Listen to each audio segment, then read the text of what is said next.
I recently saw this post from a teacher saying she doesn't know if she would lay down her life to protect her students in case there was violence in the building. And a lot of people were like, that's an inside thought. You shouldn't say that out loud. This is why I'm homeschooling my kids. And I disagree. I think these should be outside thoughts. I think we should really start confronting the idea that teachers are expected to be frontline soldiers now because we're so used to violence in our schools. So there's this conversation happening right now with teachers and whether they should be shields or willing to die for their students. Now, of course, the situation is attached to the countless amount of tragic situations that have happened in schools. But there's also another conversation being had about how students today are highly out of control.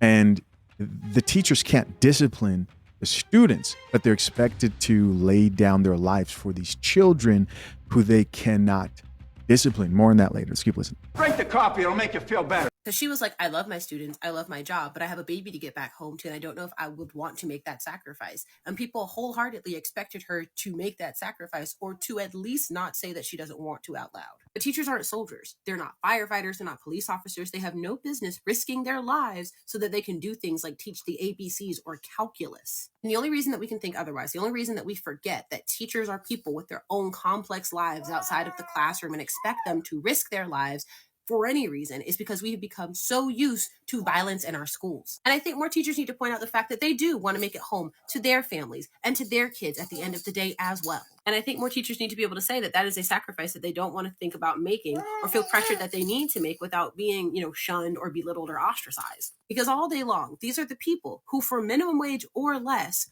work really, really hard to educate the next generation. And that should be enough. Their classroom should not be a war zone. Their lives should not hang in the balance. And we as people should not expect that of them.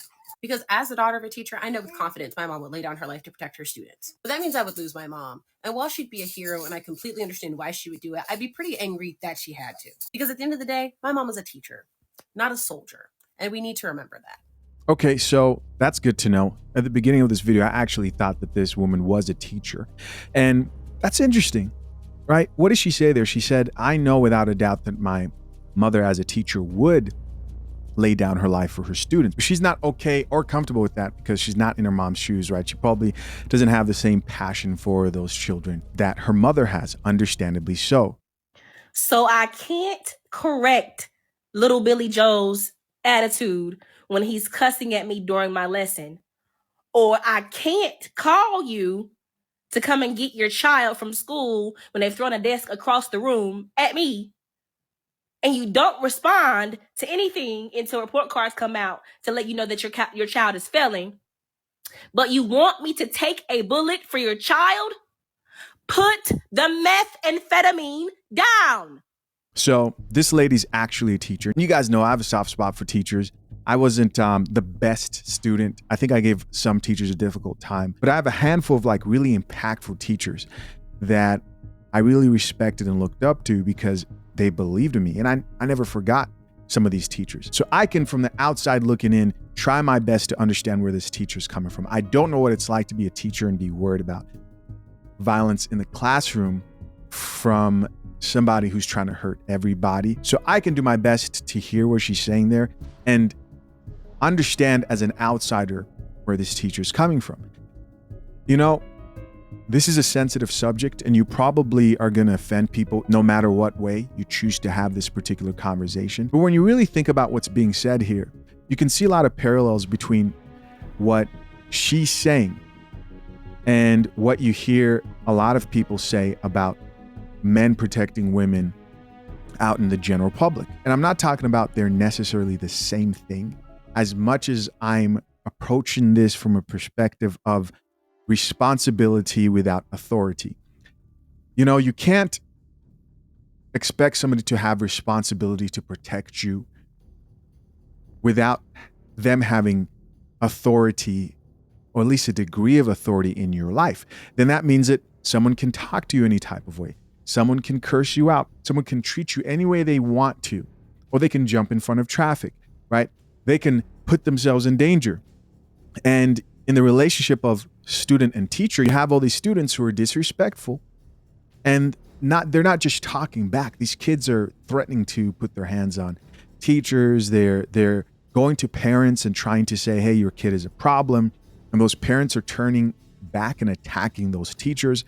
And there's a lack of authority that teachers possess. The psychology behind this, people don't understand this. In return, you don't feel any type of responsibility, real responsibility on that person's life when you have zero authority and are not able to have a say-so when it comes to the decisions that they make that would then impact you if you're responsible for them. You get what I mean? The same way that if you're dating a woman, there are a bunch of feminists out here who say, oh, you can't tell her she can't walk out in an alleyway in the worst neighborhood in a major city because that's controlling. She should be able to do that. Oh, and by the way, when she calls you and says, I'm getting robbed, someone's here attacking me, you should go down there and risk your life for that woman.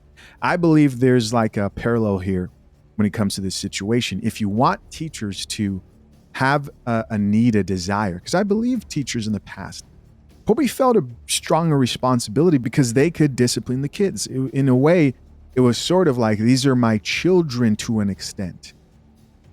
But now they're just supervisors with limited authority to actually enact any level of discipline. And that probably changes the way, the psychology behind how much responsibility they're willing to take on to protect these kids, as harsh as that may sound. I'm trying to figure out when it became the teacher's job to teach my kids how to be a decent person. It's not their job to teach my child character. They don't listen at school. That's my fault. I teach them discipline at home. They teach them whatever academic subject. I teach them how to be a decent human being. I send an undisciplined kid to school and wonder why they're not excelling and then get mad at the teacher. No, then get mad at the teacher for disciplining your child like they're your child's parent because you're not doing the parenting. I'm not saying these schools are perfect. They got mega flaws.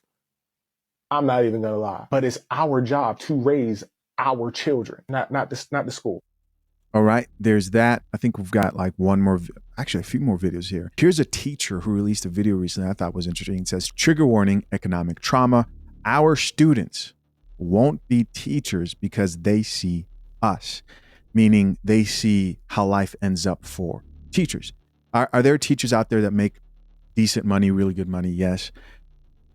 But I don't think teachers get paid what they should when it comes to the impact a good teacher really, really makes on the life of a child, who then progresses to having professors who are also highly impactful to that student's life in the long run.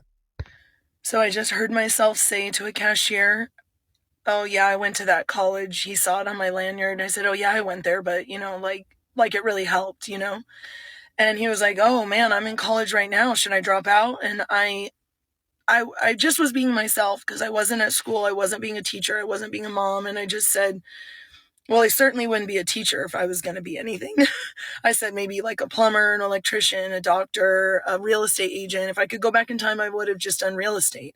My mom has made significantly more money than me in the last 15 years of being a real estate agent, when I have dedicated my entire life to my students, and I have to budget at the grocery store to an embarrassing degree now. And the amount of taxes and retirement we pay into as teachers, combined with the fact that even though it's a little bit, we spend money on the classroom like regularly. Like we can't not, So they're spending money on the classroom, their own money is what it sounds like. Have to bring in candy. You have to bring in pencils, like whatever. Even if you didn't have to do that dumb little amount, the reality is in California, we're drowning. We're drowning financially. I got 2 master's degrees, and my parents did so much better than me as high school dropouts. And I don't want to be mean, but they literally got a house down the street over here with fake tax returns and 2 minimum wage jobs, one of which I think was not even real.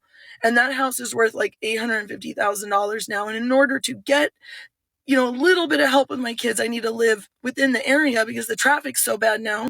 And so I'm renting an $800,000 house so I can live by my mom, but that still doesn't mean that she's available for emergencies. So I am paying to live and do everything by myself. I'm doing 100% of it by myself, and it's expensive. And I have been doing it by myself this entire time for 8 years, and I'm drowning.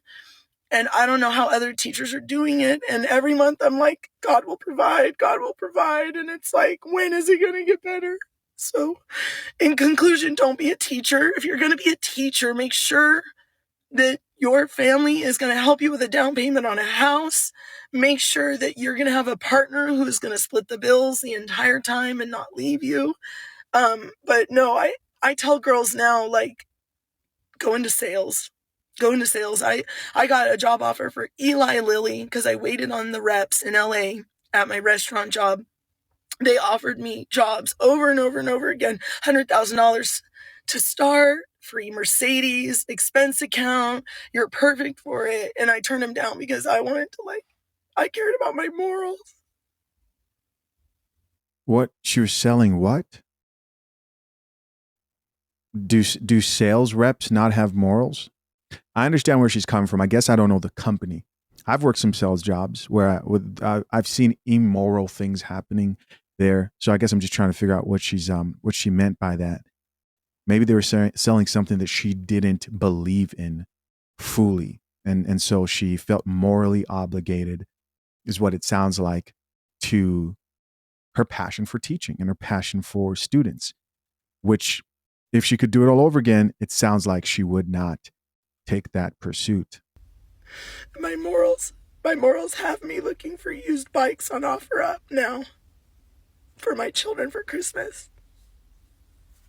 And I know there are other people in better situations with a teacher's salary. It's just that since I don't have a support system, the only way I can have one is to live by them. You know what I mean? So I'm going to try to be nice about this.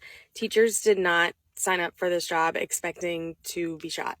I graduated from my undergrad in 2015, and not once in a single class did any professor bring up the idea that we would be shot in school.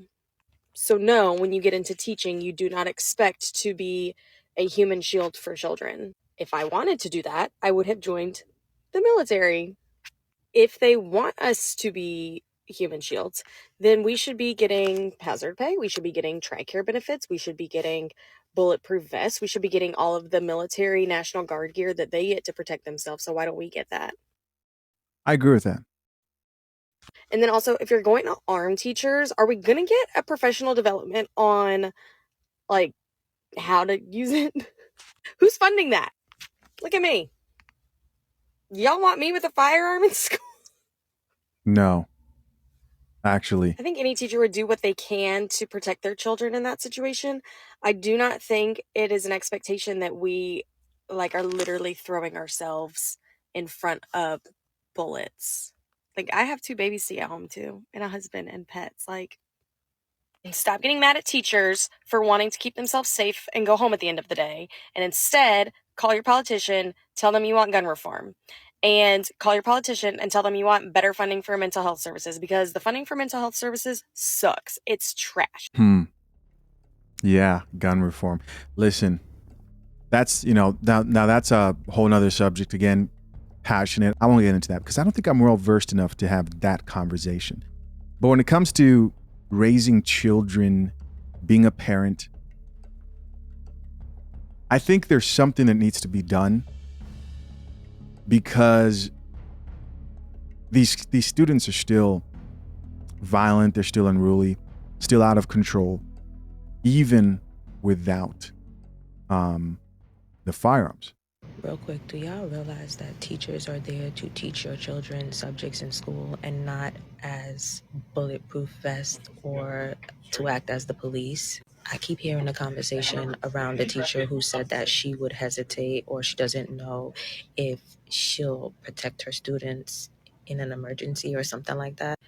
I need y'all to realize that the larger conversation needs to be, how do we protect our children? How do we keep insane people, or even people who are obviously suffering from mental health, or even other children who are suffering from mental health? How do we fix that?